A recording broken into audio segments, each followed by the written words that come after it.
Hey, welcome to Totally Rad Guitars. In this video I just want to talk about, sort of showcase these cool BC Rich ST3. I have two of them, so we're just going to sort of look over the details, check them out, and then I'll let you hear how they sound a little bit. So let's see, first things first, BC Rich was famous for making a lot of very interestingly shaped guitars. They started in the 70s and sort of really came into prominence in the 80s. A lot of guitars, like famous ones like the Bitch, the Mockingbird, Seagull, all very unique shapes. The ST was sort of the first run at sort of a more Strat-shaped guitar. And this is the same kind of DNA and body shape that was used on the Assassin and the Gunslinger. And speaking strictly of USA models here, the ST3 first came available. There's some catalogs in June of 1986 with a lot of different options. These were all custom order, guitars at that time, so you could send in your form. And I mean, yeah, they had just sort of like your standard options, which is like what this one has, but you could request basically whatever you wanted on it, and there were upcharges and things in their catalog, but they could do a lot of stuff. So you see some ST3s with like really wild crackle paint jobs and different pickup configurations and stuff. And technically at this time, this was sort of before the Gunslinger and Assassin existed. Those came a little bit later, and this is also before the buyout of Class Axe, which bought the rights to use the BC Rich name sometime, I believe, in 1989 or 90, somewhere around there. So these predate that a little bit. So this particular model, if you take a look at it, you've got the sort of pointy headstock shape, really cool shape. I like it a lot. Hum single, 3 individual toggle switches to choose on and off for the different pickups, volume, tone, and the tone knob is also a, in this case, it's a push-push pot, but on the other one I have, it's just a standard push-pull pot. But these guitars are a little over 30 years old, so maybe parts have been replaced or changed. I feel pretty confident in saying that this one is all original because these are original pickups, original strap buttons. You can look at these very large, oversized strap buttons. They're very nice. They don't fall off. And the pickups here, they're DiMarzio, OEM DiMarzio single coils and a humbucker. It's got Allen key pull pieces, but other than that, I don't really know what model this would be equivalent to. There's not really a lot of information on that. So but it is 4-conductor, so it does work with the coil split, which is useful. And then the bridge on this model, so this one is a B2779 serial number, and this one has Ibanez Edge trim, the original Edge, and it's top mounted, so there's no recess at this stage. So later ones have Gota made trim. It kind of looks like the 1996 trim, and a lot of those are mounted in a recessed pocket, but these early ones, they're not recessed. It's an Ibanez Edge, top mounted. Their tuners are Grovers, and then it's got the behind the nut locking screw there. No crack on this one, thank goodness. But the neck is pretty thin. It's not Edge. Ibanez Edge, or I'm sorry, it's not wizard thin. It's not a wizard thin neck, but it is on the thinner side. I'd say it actually feels pretty similar in shape and size to the Ultra neck, which was the one that was on the Ibanez 540R, the Radius series. It's just a little bit thicker than the Edge, but not like classic thick. It's still, it's a shred kind of guitar, so it's still a thin neck. And these necks also, both of the ones that I have are like a bare oil finish kind of thing. It's not really a lot of it may be the faintest hint of satin, but it's a pretty bare feeling neck. There's not really a lot of finish on here. Some guys really like that. They're fast. They don't get sticky. That's a huge plus. I don't really have the most sweaty hands, so I actually like the the gloss finish is a little bit better, but there's definitely a lot of guitarists really like this bare neck feel. And then another thing I thought was interesting when I first got this was that the rosewood fretboard is extremely thick, much thicker than pretty much any other guitar I own. It really surprised me, but it's a huge slab of rosewood right on top there, especially for such a relatively thin neck. It's quite apparent just how large the neck is.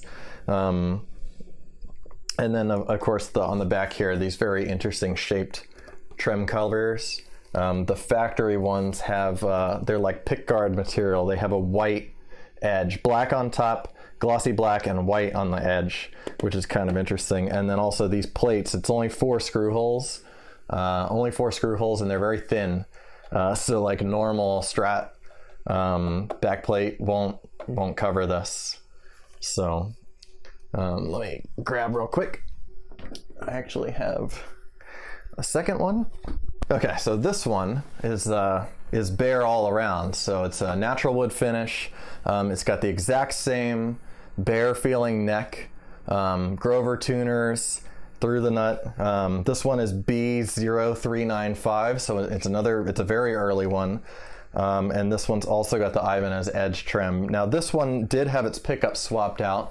It's got a 1/4 pounder in the neck, and then the bridge pickup is some kind of OEM DiMarzio as well with this cover on it, but it's not the same one that's in the other one over here, and I haven't seen another STIII with the same bridge pickup, so I assume this is something somebody else swapped in here. Sounds pretty good to me, so I didn't really mess with it. And then the stock single coil, so it's got the same kind of very angry knurled knobs, very grippy. 3 mini toggle switches, 1 for each pickup, and a push-pull tone pot there. So and the same, I mean really the same neck here, this huge slab of rosewood, just like the other one. And yeah, it's very, very nice. This one also has a couple holes in it. Someone had mounted a Roland GK2, you know, the MIDI synthesizer pickup to this thing.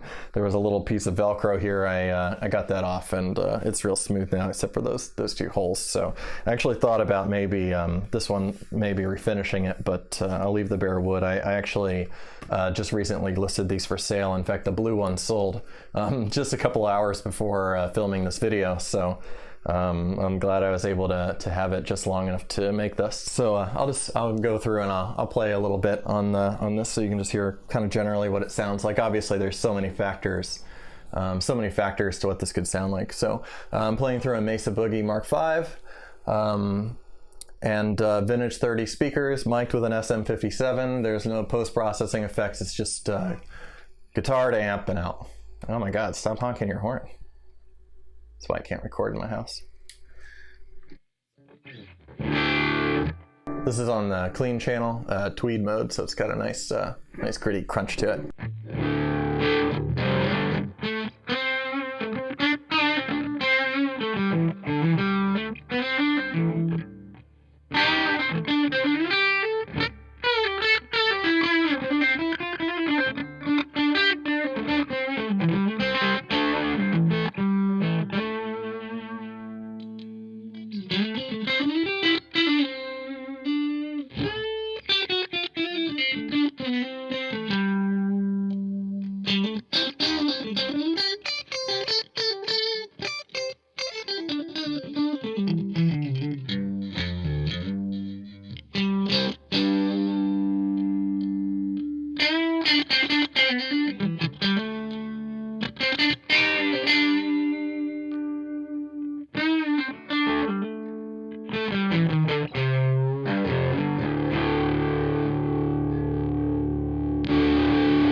So, so that's the one that's plugged in.